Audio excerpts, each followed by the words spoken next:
Where do you think the conversation about the founding fathers is missing on the contemporary right? And look, I mean, I kind of understand why we elevate them, because the modern left today is interested in destroying every element of American history. So I guess I'll find myself defending Jefferson too, in order to prevent them from, tearing down statues of him. But just walk us through how we should be thinking about the founding and what it was and what it wasn't. Yeah, no, fabulous question. A lot to unpack there, obviously. So, look, we on the right tend to overstate the capital F, quote unquote, founders.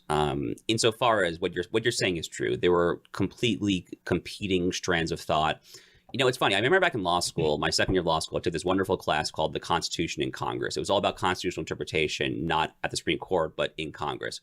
We spent a lot of time kind of pouring through congressional debates from like the 1790s, from the first, second, third Congress era. Of course, that's the first party system, the Jeffersonian, Madisonian, Democrat Republicans versus the Hamiltonian Federalists. They clashed quite strongly. The listeners might want to look up. There's a famous exchange. They use pseudonyms. The Pacificus Helvidius exchange is like a very famous exchange between kind of these warring tribes. They disagreed on a lot. I mean, both domestic issues, both foreign policy issues.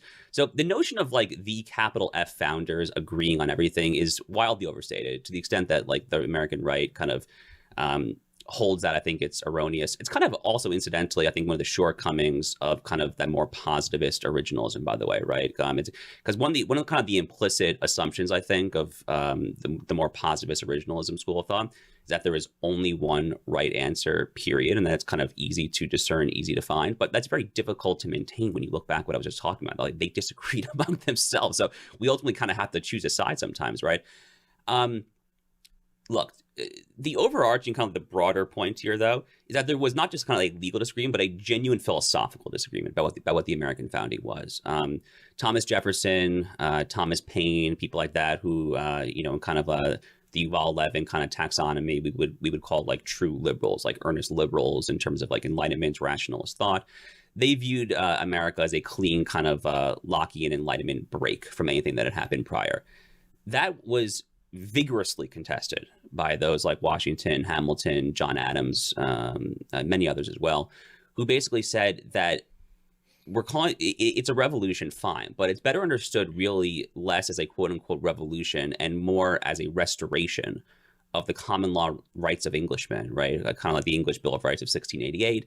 That a tyrannical monarch, George III, had happened to trample over. That's kind of the fundamental divide there. There's a fabulous essay I'd recommend to listeners. My Edmund Burke Foundation colleague, Ophir Haiivri, wrote at American Affairs a little over a year ago, February 2020, talking about kind of Edmund Burke's relationship to Hamiltonian thought and the American founding, and kind of how the American Revolution was really much more of a genuinely capital C conservative enterprise than people realized, which of course is why Burke supported it.